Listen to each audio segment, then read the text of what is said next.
এদিকে সংবর্ধনা অনুষ্ঠানে যোগ দিতে বরিশাল থেকে নৌপথে রাজধানীর উদ্দেশ্যে রওনা হচ্ছেন বিএনপি নেতাকর্মীরা। এই মুহূর্তে লঞ্চঘাট থেকে আছেন সহকর্মী ফিরদাউস সোহাগ। বিস্তারিত জানাতে তার সঙ্গে যুক্ত হচ্ছি। সোহাগ, বিএনপি নেতাকর্মীদের মাঝে উৎসাহ উদ্দীপনা কেমন দেখছেন, বিস্তারিত জানাবেন।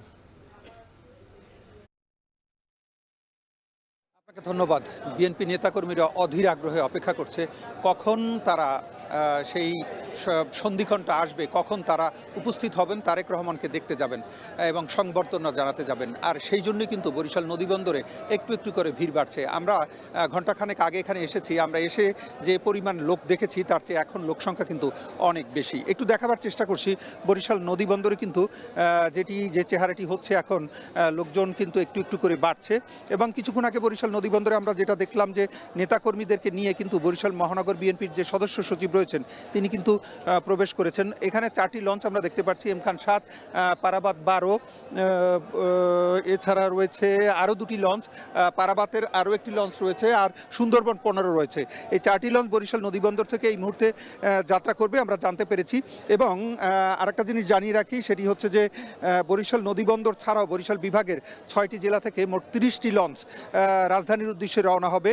এছাড়া 100 বাস রওনা হয়েছে, এই খবরটি আমরা জানতে পেরেছি। এখানকার যারা কেন্দ্রীয় বরিশালের স্থানীয় যারা নেতৃবৃন্দ রয়েছেন তাদের সঙ্গে যোগাযোগ করে এই খবরটি আমরা জানতে পেরেছি। অর্থাৎ সব কিছু মিলিয়ে তারা যেটি আমাদেরকে জানাবার চেষ্টা করেছেন সেটি হচ্ছে যে প্রায় লক্ষাধিক লোক বরিশাল অঞ্চল থেকে, বরিশাল বিভাগ থেকে রাজধানীমুখী হচ্ছেন। অর্থাৎ তারা সবাই কিন্তু বরিশাল থেকে যারা যাত্রা করবেন নৌপথে, তারা কিন্তু আগামীকালকে ভোরে সদরঘাটে পৌঁছবেন এবং সদরঘাটে পৌঁছে কিন্তু তারা যেখানটায় সেই 300 ফিটে যেখানে স্টেজ করা হয়েছে সেখানে যাবেন এবং কাছ থেকে দেখার চেষ্টা করবেন বরিশালের নেতাকর্মীরা। তারেক রহমান তাদের যে বিএনপির ভারপ্রাপ্ত চেয়ারপারসন তাকে দেখার জন্য তারা সেখানে উপস্থিত হবেন, তাকে স্বাগত জানাবার জন্য উপস্থিত হবেন। 18 বছর পর তিনি যে দেশে ফিরে আসছেন এই বিষয়টি তাদের কাছে বেশ মানে খুবই আবেগের একটি বিষয়। সেই জায়গাটি থেকে তারা কিন্তু উপস্থিত হওয়ার জন্য রাজধানীর উদ্দেশ্যে রওনা হচ্ছেন। আমরা এখানে কথা বলেছিলাম বিএনপির স্থানীয় এবং কেন্দ্রীয় নেতৃবৃন্দের সাথে। তারা যে কথাটি বলেছেন যে এটি হচ্ছে তাদের একটি আবেগের জায়গা।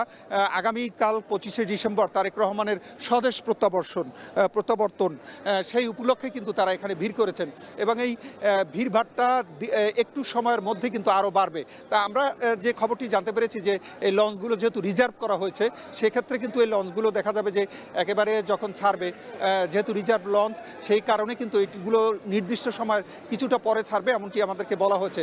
অর্থাৎ 9টার মধ্যে লঞ্চগুলো ছাড়ার কথা, কিন্তু হয়তো 9টার পরে 10টা অথবা 11টার মধ্যেও ছাড়তে পারে, কারণ যেহেতু রিজার্ভ লঞ্চ নিজেরাই এখানকার যারা যাবেন। এবং একটি কথা তারা আমাদেরকে জানিয়েছেন যে আসলে বরিশাল নদীবন্দর থেকে যারা যেতে ইচ্ছুক তারা কিন্তু এই লঞ্চগুলোতে চড়বেন এবং সেই জন্যই কিন্তু এই লঞ্চগুলো এখানে রাখা হয়েছে। আরেকটা জিনিস জানিয়ে রাখি যে আবহাওয়া কিন্তু ঠিকঠাক মতো আছে, কোনো রকমের নদীতে এমন কোনো পরিস্থিতি তৈরি হয়নি যাতে আবার কোনো রকমের সমস্যা। তো সব কিছু মিলিয়ে এই ছিল বরিশাল নদীবন্দর থেকে বরিশাল থেকে যে রাজধানীমুখী হচ্ছে বিএনপি নেতাকর্মীরা, তার সবশেষ খবর।